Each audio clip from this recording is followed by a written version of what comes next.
4. A concepção sintética das teorias. Então, vimos que tem duas grandes concepções na literatura, visões sobre as teorias científicas. A visão semântica, de um lado, e a visão sintática, por outro lado. Visão semântica, teoria, em primeiro lugar, é um conjunto de modelos, classe de modelos. Visão sintática, teoria é igual a um conjunto de proposições. Historicamente, essas duas visões se opuseram e se opõem ainda. Ok? E tem defensores, tem dois times, os modelos partidários dos modelos e partidários das proposições. Ok. Bom, no que me diz respeito, defendo uma concepção das teorias que, na falta de uma expressão melhor, chamarei de sintética, e que procura conciliar as abordagens semânticas e sintáticas e, ao mesmo tempo, conservar os méritos de ambas. Ambicioso, mas, enfim, parece que, como se diz, have your cake and eat it too, como se diz em inglês. Manjar o seu, comer o seu bolo e ter o bolo ainda inteiro. Mas, enfim, é isso que eu acho que merece pelo menos ser tentado. Segundo essa concepção sintética, uma teoria científica é um conjunto de modelos e de proposições satisfeitas, tornadas verdadeiras, ok? Por esses modelos. Uma teoria científica, então essa seria a minha explicitação de o que é uma teoria científica, seria um conjunto de modelos e de proposições satisfeitas por esses modelos. E podemos ver isso de mais perto a partir do exame de um exemplo de uma teoria particularmente querida dos filósofos da ciência, a teoria cinética dos gases. Mais uma vez, nada de matemática, pouquíssima matemática, então não se assustem. O que podemos retomar o esquema que vimos. Então, partindo do fenômeno gás, por meio de abstração, construímos uma estrutura perceptiva, cujos elementos, cujo domínio, são a pressão, o volume e a temperatura. Ok? Depois, construímos um modelo de dados, pressão, volume e temperatura medidos, mensurados, que, por meio de um homomorfismo construído, representa a estrutura perceptiva. Depois, tentamos construir um modelo teórico que contenha subestruturas empíricas, que também são as subestruturas teóricas, que são homomórficas aos modelos de dados. Uma subestrutura empírica contém o domínio de uma subestrutura empírica, contém a pressão, o volume e a temperatura calculados por um gás dado. Naturalmente, para construir esse modelo teórico, utilizamos uma classe de modelos que constitui, segundo a aproximação semântica, que a teoria cinética dos gases, a mecânica corpuscular, estatística, a mecânica estatística dos pontos de Maxwell-Boltzmann é, segundo a abordagem semântica, um conjunto de modelos, certo? Que incluem modelos teóricos dos quais você calcula Você calcula os valores teóricos que correspondem aos valores, assim se espera, os valores medidos da pressão, do volume e da temperatura.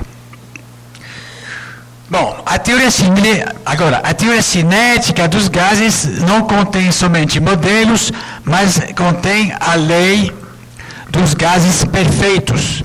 Gases perfeitos são os gases que se encontram no estado longe do ponto de solidificação, liquidificação. Então, em geral, a lei, assim chamada lei dos gases perfeitos, isso se encontra nos manuais de física, de termodinâmica. Esses manuais contêm a lei e você pode ler aquela fórmula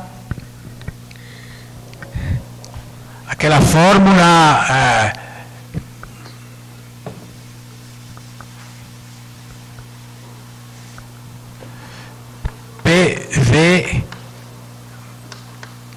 a pressão e o volume, o produto da pressão e do volume é proporcional à temperatura, ok? Essa fórmula, as pessoas se referem em geral à lei dos gases perfeitos. Porém, essa fórmula não afirma nada sobre o que acontece ou pode acontecer no mundo. Ok? Você ainda tem que dizer que essa fórmula vale para um certo tipo de sistemas. Ok? Vale para os gases. Os gases que se encontram no estado longe do estado de estado líquido. Ok? Então, tem que ser mais preciso. Como sempre em filosofia, sabe? Precisão sempre. Né? Então, temos que acrescentar que vale para os gases, para as entidades X que têm a propriedade de serem um gás. É só para aquelas propriedades, para aquelas entidades, certo? Então, bom, essa é uma fórmula de lógica para todos os X, para todas as entidades do mundo, certo? Todas as entidades do mundo.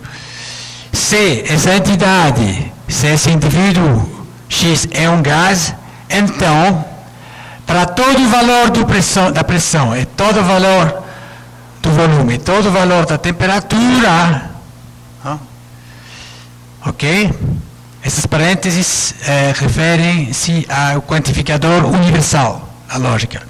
Então, para todos os valores da pressão, do volume e da temperatura, o produto da pressão que tem o indivíduo gasoso X, a pressão que tem esse indivíduo, a pressão, o volume, o produto, multiplicação desses valores é igual a uma quantidade que é proporcional à temperatura, e teria que colocar aqui também um X. Bom, tudo bem. Então, para a publicação, acrescentarei o X que falta aqui.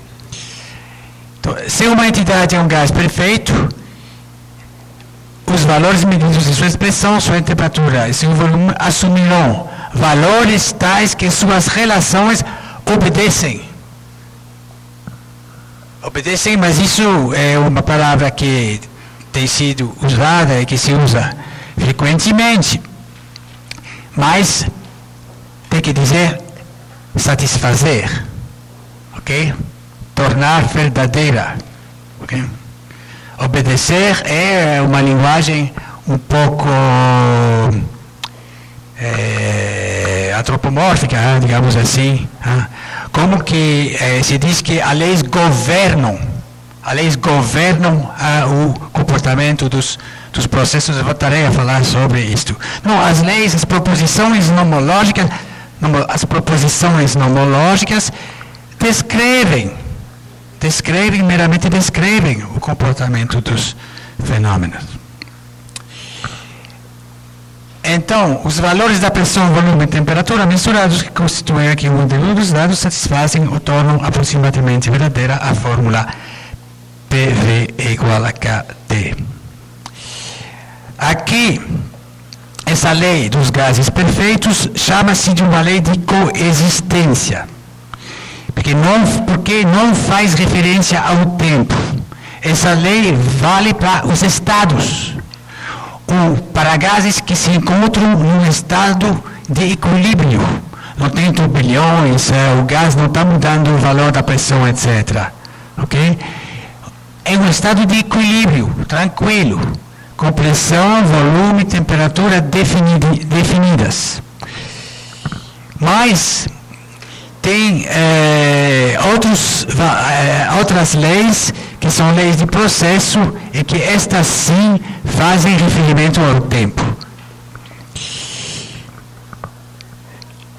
A lei dos gases perfeitos não é explicativa.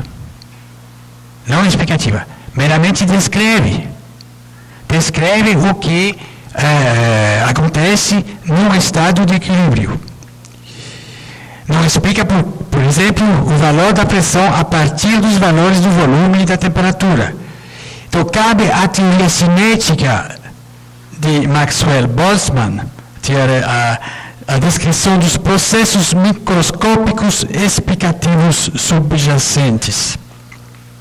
Então, para explicar a lei, nesse caso, trata de uma explicação de uma lei, a lei dos gases perfeitos, tem que recorrer à constituição molecular do gás e apoiar-se em leis, outras leis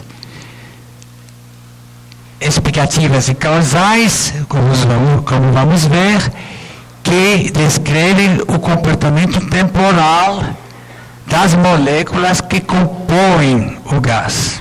Okay? Então, a teoria cinética explica. A explicação é não só prever, mas permite explicar a partir de processos microscópicos. Então, supomos que um gás seja um conjunto de moléculas que colidem entre si segundo as leis da mecânica corpuscular, da mecânica clássica das partículas. Essa chamarei de hipótese de base da teoria cinética, que estipula. Então, a hipótese de base é a seguinte: é a hipótese de composição atômica, a hipótese atomista, no certo sentido, que o gás é composto de pontos, de moléculas, de partículas que obedecem, entre aspas, às leis da mecânica clássica de partículas. E a teoria cinética estipula que a pressão de um gás resulta do choque, dos choques das moléculas com as paredes. É isso que faz, que tem pressão. Tem choques das partículas do gás com as paredes, e a temperatura, segundo a afirmação da teoria aqui, que a temperatura é proporcional à velocidade média, a energia cinética, a velocidade média das moléculas. Essas são duas afirmações da teoria cinética. Então é uma teoria estatística, porque naturalmente não se pode observar a velocidade de cada molécula. Então, uma teoria estatística que permite construir uma subestrutura empírica cujo domínio contém os valores calculados para a pressão e a temperatura a partir da velocidade média das moléculas do gás, e que é homomórfica ao modelo de dados das pressões e temperaturas medidas. Ok? É sempre o mesmo vocabulário que retorna. Okay? Então, a explicação da lei dos gases perfeitos repousa sobre leis fundamentais e causais. Eu voltarei a falar sobre essa noção de causalidade. Para ter uma explicação, eu defendo, para ter uma explicação, para ter uma teoria científica explicativa, uma boa teoria científica que explica as coisas, temos que ter uma teoria que contenha leis causais, leis que descrevem processos causais. Então, o que é uma lei causal? Bom, é outro assunto para amanhã ou depois de amanhã. Então, essa explicação de uma lei particular, a lei dos gases perfeitos, consiste numa dedução dessa lei a partir das leis mais gerais da mecânica corpuscular estatística. Então, se considerarmos essa explicação da lei de Boyle, Balliot, Charles, a lei dos gases perfeitos, bom, esse tipo de explicação é considerado, para quase todos, como uma explicação exemplar na ciência, uma explicação formidável, enfim, é o tipo de explicação que tem que ser procurada nas teorias científicas. E, bom, nós consideramos esse tipo de explicação como particularmente satisfatório, porque essa explicação está associada a uma imagem visual obtida a partir de nossa experiência perceptiva. O choque entre os corpos é um evento familiar. Bom, talvez não tão familiar assim, mas, enfim, é possível imaginar facilmente o choque entre duas bolas. Ok? E, então, isso contribui à nossa satisfação psicológica em relação a esse tipo de explicação. Além disso, em nossa cultura, somos acostumados a manipular as leis da mecânica clássica, pelo menos alguns de nós. Okay? As leis são, em geral, um pouco conhecidas. Então, essas leis são familiares, não nos parecem mais estranhas, mas pareceram estranhas quando foram formuladas pela primeira vez pelo Newton. Pelo Newton, as pessoas resistiram a esse tipo de... Leibniz, por exemplo, teve várias críticas às leis da mecânica clássica. Então, no final do século XVI, houve resistência a esse tipo de leis. Mas hoje em dia, não. Mas, de qualquer forma, essas considerações psicológicas não devem ter relevância para uma explicitação filosófica da noção de explicação. Okay? Então, tem que tentar explicitar a noção de explicação sem recorrer a considerações de tipo psicológico.